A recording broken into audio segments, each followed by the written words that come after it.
Alors sur la coopération internationale, comme j'ai dit tout à l'heure, oui, aujourd'hui ça rayonne à l'international et c'est, on va dire, c'est logique que voilà, ça remonte, mais la dimension internationale, elle est tellement énorme. J'allais dire, c'est commencer déjà nous, localement, avec notre connaissance du territoire et chaque territoire a ses spécificités. Et ça, c'est assez difficile. Même, j'allais dire que ça soit au niveau national, on n'a pas les mêmes contraintes foncières, les mêmes enjeux climatiques, les mêmes productions. Donc c'est vraiment déjà avoir une vraie politique adaptée à son climat, à ses, nous par exemple, on a un gros souci de ressources en eau parce que voilà, demain on aura le climat, j'allais dire malheureusement du Maroc parce que la terre se réchauffe. Donc on est sans cesse en train d'innover, de réfléchir à des nouveaux plans qui vont s'adapter à cette sécheresse climatique, à des, voilà, des nouvelles formes de plantes et de formes aussi voilà, d'arrosage, etc. L'agroécologie est très importante pour nous. C'est pour ça aussi qu'on est parti sur l'agroécologie, parce que ce sont des pratiques, les pratiques de paillage, d'arrosage au goutte à goutte.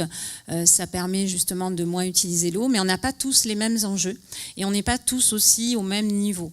Par exemple, nous, on met un repas éco-alternatif citoyen sans viande aujourd'hui 1 fois par mois. On va passer à 1 fois par semaine l'année prochaine.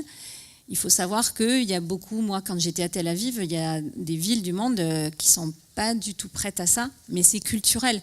Et en fait, ils m'ont demandé, mais comment vous avez fait? Mon Dieu, c'est pas possible. Enfin, et on a dit, ben voilà, on l'a fait quoi. Mais par exemple, j'ai parlé avec une élue de New York, elle m'a dit, nous, ça, c'était pas possible. On a essayé, il y a eu un rejet total. Mais on n'est pas là pour juger les uns et les autres. C'est juste que cette coopération, elle n'est pas facile parce qu'on a tous des niveaux culturels, d'attente, de territoire qui sont différents.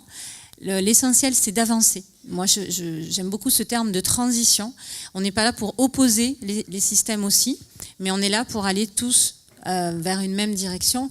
Donc, je crois plus aujourd'hui à une coopération locale, territoriale, voilà, régionale et nationale. Après, à l'international, j'allais dire, c'est une dimension qui est encore plus importante, mais l'essentiel, c'est qu'on soit autour de la table et qu'on ait des discours quand même qui vont dans la même direction sur la lutte contre le gaspillage alimentaire, sur la relocalisation des systèmes alimentaires, voilà, sur l'adaptation. Bon, changement climatique, ça c'est pas tous les pays qui sont aussi au même niveau, mais voilà, elle est là.